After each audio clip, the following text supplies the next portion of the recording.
4시경에 헝가리 부다페스트에서 우리 국민 단체 여행객 33명과 또 헝가리 승무원 2명이 탑승한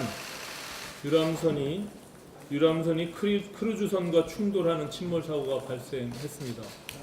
이 과정에서 우리 국민 7명이 구조되었고 또 실종자 19명에 대한 구조 작업이 진행 중이며 사망자가 7명인 것으로 확인되고 있다고 합니다.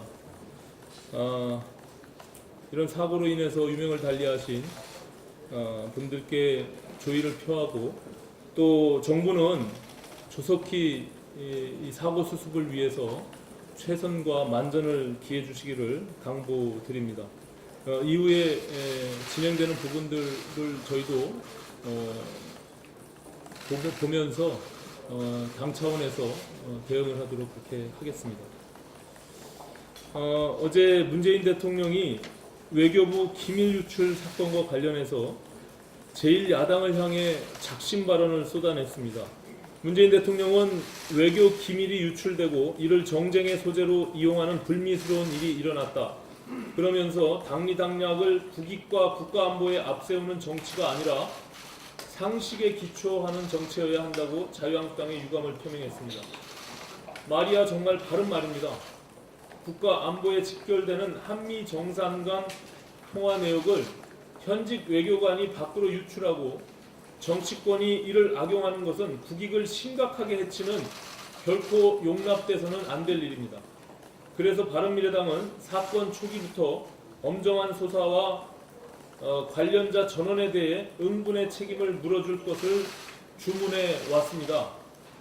하지만 어제 문재인 대통령의 발언은 순서가 잘못됐습니다. 문 대통령 말대로 변명의 여지가 없이 있어서는 안 될 일이 벌어졌고 그래서 대통령이 대국민 사과까지 하는 지경에 이르렀다면 일개 참사관 하나 징계하고 야당 탓을 하며 유야무야 넘어갈 일이 아닌 것입니다. 사태가 이 지경이 되도록 기밀 유지와 보안 관리를 엉망진창으로 한 강경화 외교부 장관과 조윤재 주미대사에게 일벌백계 차원에서 관리 감독의 책임을 반드시 물어야 합니다. 그런 연유에 야당의 책임도 따지는 것이 합당한 태도일 것입니다. 문재인 대통령은 어제 마치 남의 일을 대하듯이 공직 자세를 새롭게 일신하는 계기로 삼아주기 바란다고 어디서 많이 본 듯한 유체이탈 화법으로 각 부처 공무원들에게 주문을 했습니다. 그러나 가장 먼저 자세를 일신해야 하는 사람은 다름 아닌 문재인 대통령 본인이라는 것을 아시기 바랍니다.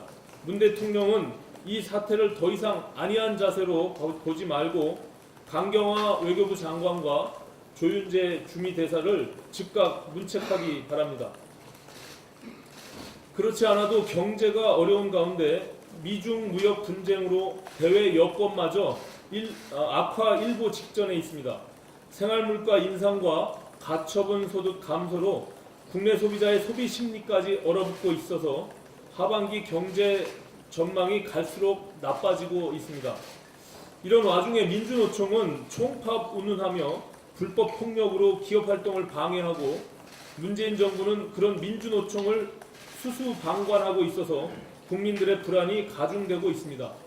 어제 하태경 의원님께서 지적한 바가 있지만 현대중공업의 대우해양조선 인수를 위한 법인 분할과 관련해서 연일 불법 시위로 폭력을 휘두르던 민주노총 소속 조합원들이 아예 주주총회를 무산시키겠다며 주총장을 불법 점거하고 나섰습니다. 현대중공업 사측에서는 인수합병 과정에서 법인이 분할돼도 고용 안정과 단협 승계를 보장한다고 약속하는데도 노조는 앞으로 선박수주가 안 되면 구조조정을 하려 할 것이다 라는 말도 안 되는 이유로 반대를 위한 반대를 하고 있는 것입니다. 조선업이 지난 몇 년간 극도의 불황을 겪다가 이제 그것을 극복해 보자고 인수합병을 시도하는데 선박수주가 잘 되도록 함께 노력을 하는 게 옳은 일이지 수주가 잘 되든 안 되든 철밥통만큼은 보장하려고 억지를 부리며 폭력까지 행사하는 것이 말이 되는 것입니까? 이처럼 노조의 억지와 폭력은 이미 도를 넘어섰습니다. 그런데도 경찰 수뇌부가 정권의 눈치를 살피면서 미온적인 대응으로 일관하면서 공권력의 권위를 스스로 무너뜨리고 있는 것은 큰 문제가 아닐 수 없습니다. 조합원들의 폭력에 일선 경찰들이 이가 부러지고 손목이 골절되는 피해가 속출하고 공권력이 유린당하고 있는데도 경찰 수뇌부는 무능하고 무기력한 자세로 수수방관하고 있습니다. 경찰 수뇌부가 지금처럼 계속 미온적인 태도로 일관하면서 결과적으로 노조 편을 들게 된다면 이번 사건은 향후 검경 사건 조정에도 악영향을 미치게 된다는 점을 분명히 말씀드립니다. 경찰의 존재 이유를 묻지 않을 수 없습니다. 경찰이 중상을 입어도 나몰라라 하는 경찰 조직을 일반 시민들이 어떻게 믿고 수사권을 맡기겠습니까?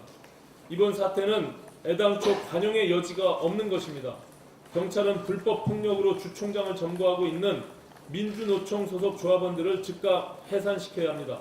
또한 총파업 운운하면서 주총에서 반대표를 던지라고 국민연금을 압박하는 상급단체 금속노조의 배후조정 혐의도 철저히 수사하기 바랍니다. 끝으로 앞으로 바른미래당의 원내 전략에 대해 간단하게 말씀드리겠습니다. 문재인 정부의 경제정책은 대실패가 확인됐습니다. 그런데도 경제가 잘 되고 있다고 딴소리만 하고 있는 문재인 대통령의 태도를 보면 현 정부 임기 내에 경제가 나아질 가능성은 희박합니다. 얼마 전 우리 모두를 안타깝게 했던 의정부 일가족 자살 사건은 앞으로 펼쳐질 상황들에 대한 예고편입니다. 그런데 이 와중에 제1야당은 국회를 내팽개치고 밖으로 돌면서 자신들도 민망했는지 장외투쟁 대신 경제투쟁을 벌여서 경제를 살리겠다는 코미디 같은 소리를 하고 있습니다. 노조도 아니고 투쟁을 하면서 경제를 어떻게 살린다는 것입니까? 경제는 이 경제 입법과 합리적인 재정 대책으로 살리는 것입니다. 정부 여당이 제1야당의 정치 공방으로 날을 세우는 동안 바른미래당은 유능한 경제정당, 합리적인 대안정당으로서 경제 문제에 집중하도록 하겠습니다. 3당 가운데 우리 당의 경제 전문가가 가장 많습니다. 장관으로 그리고 청와대에서 국정운영에 참여해 본 분들도 계시고 실물 경제를 다뤄본 분들도 계십니다. 앞으로 원내 지도부가 중심이 되어 당내 자원을 총동원해서 경제를 살리는 당으로서 바른미래당의 존재 가치를 증명해내고 총선 전망을 창출해 내겠습니다. 지켜봐 주시기 바랍니다. 감사합니다. 청와대 인사는 사실 굉장히 충격적입니다. 아시다시피 김영현 법무비서관이 비서관으로 갈 때도 굉장히 큰 논란이 있지 않았습니까?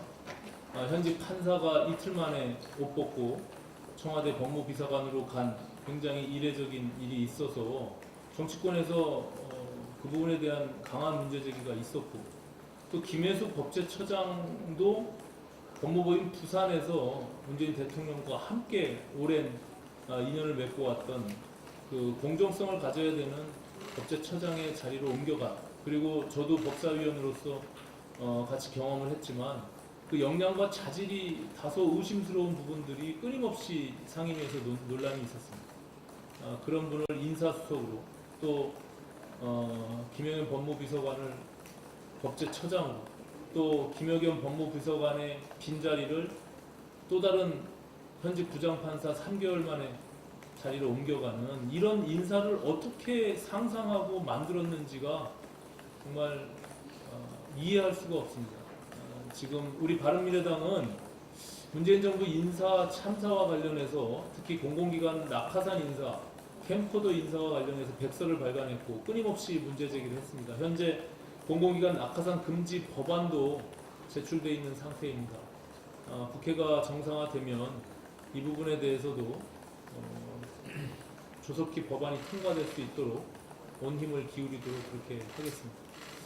더 이상 발언하실 의원님들 안 계시면 비공개로 회의를 계속 진행하도록 하겠습니다.